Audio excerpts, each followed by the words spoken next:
Dear students, welcome in our channel. इस video में हम सीखने वाले हैं class 11th subject biology chapter number 9 biomolecules के बारे में। यहाँ पर हम सीखेंगे मोनोसेकेराइड्स क्या होते हैं।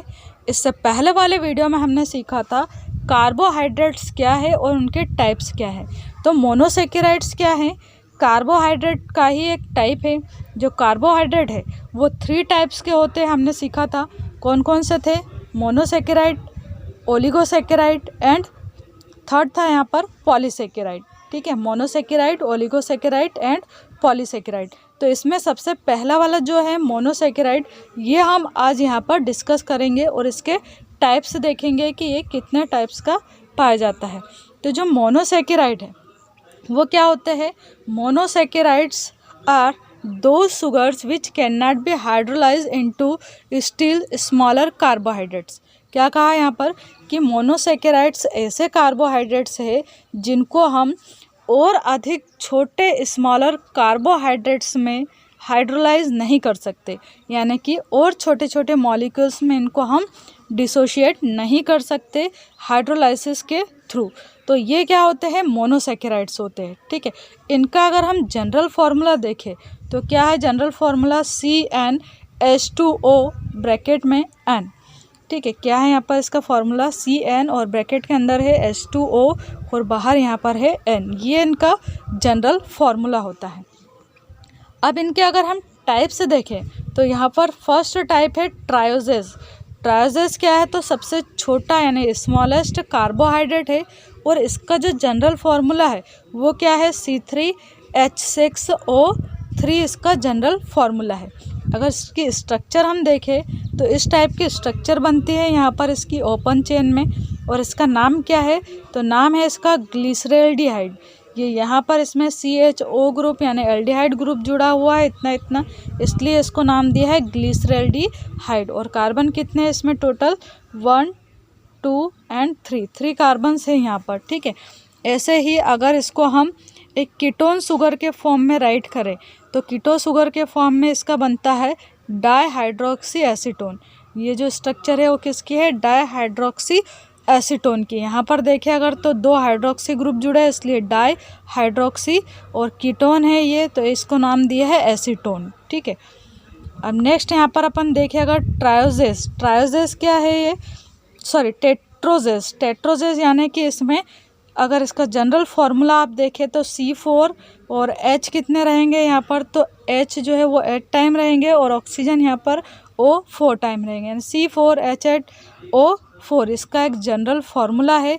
और इसका एग्जाम्पल देखें तो इरिथ्रोज इसका एग्जाम्पल है। इसकी स्ट्रक्चर कैसी होती है इरिथ्रोज की देखते हैं हम। यहाँ पर देखिए इस टाइप की यहाँ पर इरिथ्रोज की स्ट्रक्चर होती है। इसमें 4 कार्बन्स दे रखे हैं, ये 4 कार्बन्स हैं यहाँ पर। और यहाँ पर सबसे ऊपर जो है वो CHO यानी कि एल्डिहाइड ग्रुप यहाँ पर जुड़ा हुआ है। तो नाम क्या है इसका? इरिथ्रोज नाम दिया है इसका। 4 कार्बन है इसमें। ऐसे ही नेक्स्ट आता है पेंटोजेस। पेंटोजेस में क्या होगा? यहाँ पर 5 कार्बन्स होंगे इसमें। ये 5 कार्बन एटम्स यहाँ पर इसमें चेन के फॉर्म में जुड़े हुए हैं और ये रिंग फॉर्म में भी पाया जाता है। जब ओपन चेन के फॉर्म में है तब इसे हम बोलते हैं कि राइबोज है। और कैसा है? ये ओपन चेन है। ठीक है, अगर ये रिंग स्ट्रक्चर में यानी साइकिल के फॉर्म में अगर रहता है तो इसे हम कहेंगे कि राइबोज है और इसको फ्यूरेनोज रिंग फॉर्म भी कहा गया है। ठीक है, क्या कहा गया है इसको? तो फ्यूरेनोज रिंग स्ट्रक्चर।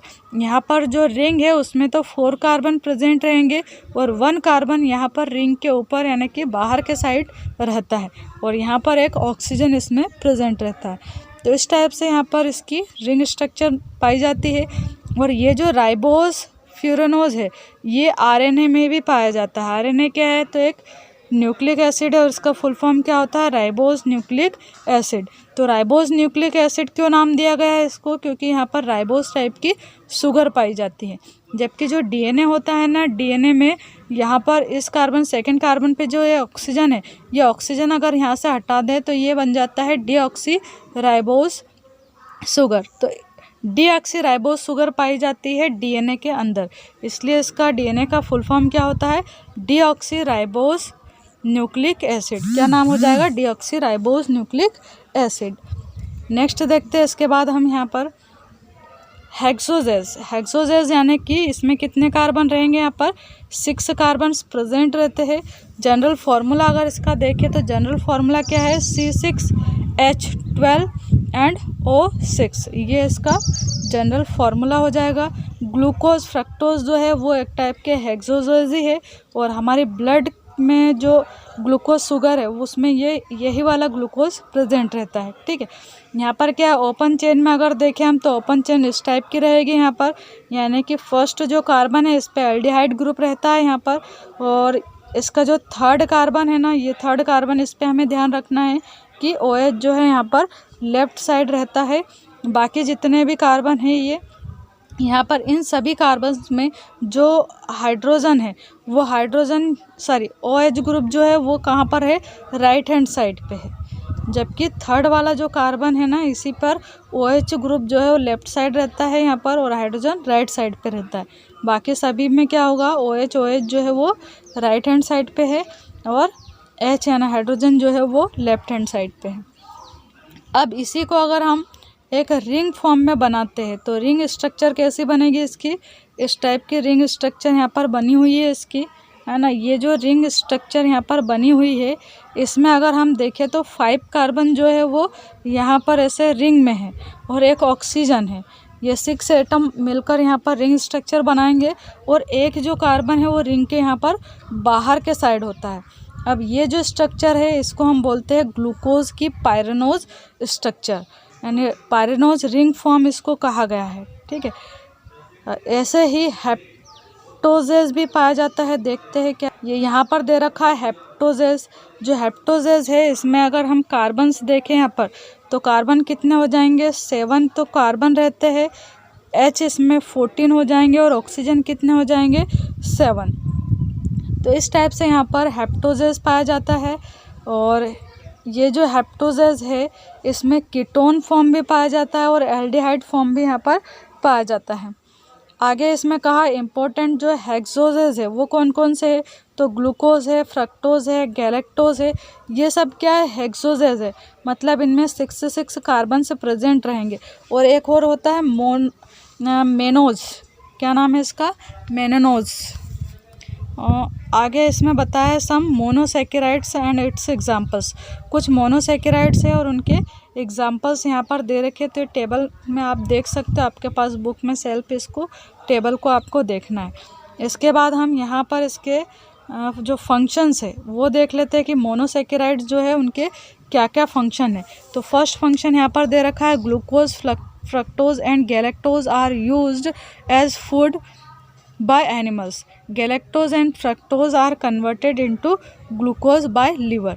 यानी कि ग्लूकोज, फ्रक्टोज एंड गैलेक्टोज जो है ये एनिमल्स में फूड का काम करते हैं, भोजन के रूप में हम इसे लेते हैं। जो हम गेहूँ खाते हैं यानी कि गेहूँ की जो रोटी खाते हैं उसमें भी कार्बोहाइड्रेट प्रेजेंट होता है, और उसमें ग्लूकोज एंड फ्रक्टोज, गैलेक्टोज ये तीनों ही इसमें प्रेजेंट होते हैं। इसके अलावा हम जो शुगर खाते हैं यानी जो चाय के साथ हम शुगर ले रहे हैं उसमें भी ग्लूकोज, फ्रक्टोज जो है उसमें भी प्रेजेंट होते हैं। आगे कहा है कि ये जो गैलेक्टोज और फ्रक्टोज होते हैं ना, ये ब्रेक डाउन होकर ग्लूकोज में चेंज हो जाते हैं। कहाँ पर होते हैं, तो लीवर में होते हैं। अगर आपको ऑब्जेक्टिव टाइप क्वेश्चन में पूछे कि गैलेक्टोज, फ्रक्टोज जो है वो ग्लूकोज में हमारी बॉडी में कहाँ पर कन्वर्ट होते हैं, तो इसका सही ऑप्शन क्या हो जाएगा, लीवर में होते हैं। तो इस टाइप से ऑब्जेक्टिव क्वेश्चन बीच बीच में से बनते हैं इनमें। सेकेंड पॉइंट में कहा है, during respiration glucose break into simple compounds like CO2 and H2O along with release the energy which is used by animal in various activity। जो ग्लूकोज है यानी कि C6H12O6 ये फॉर्मूला होता है ग्लूकोज का।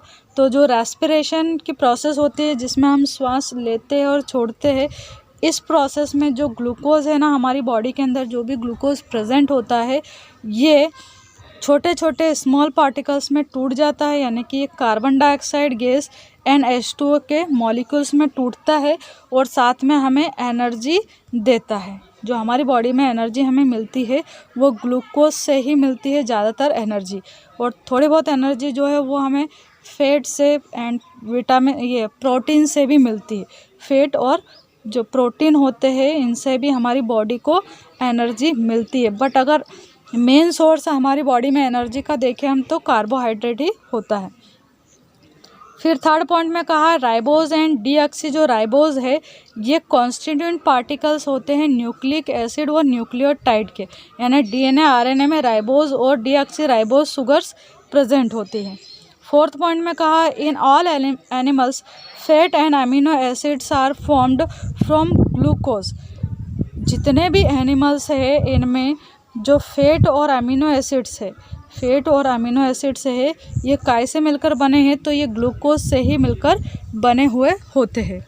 फिफ्थ पॉइंट में यहाँ पर कहा है कि triose, tetrose and pentose and heptose, ये जितने भी टाइप के मोनोसेकेराइड्स है ये क्या है, इंटरमीडिएट कंपाउंड्स है and formation of glucose in photosynthesis. जो फोटोसिंथेसिस की प्रोसेस होती है इसमें ये ग्लूकोज का फॉर्मेशन करते हैं प्लांट्स में, यानी कि प्लांट्स में ट्रायोज, टेट्रोज, पेंटोज और हेप्टोज जो है वो ग्लूकोज के फॉर्म में कन्वर्ट हो जाते हैं और प्लांट्स से फिर हम ग्लूकोज को ले लेते हैं।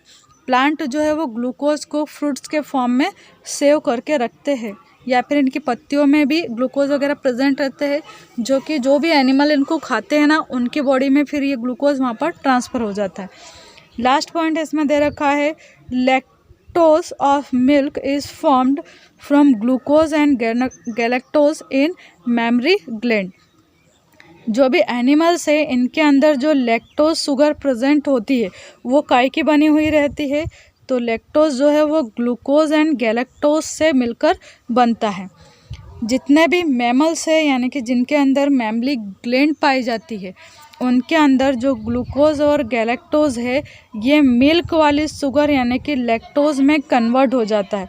जो लैक्टोज है ये मिल्क की शुगर है यानी कि मिल्क में लैक्टोज प्रेजेंट होता है, और ये लैक्टोज किससे मिलकर बना है, तो ग्लूकोज और गैलेक्टोज से मिलकर बना हुआ रहता है।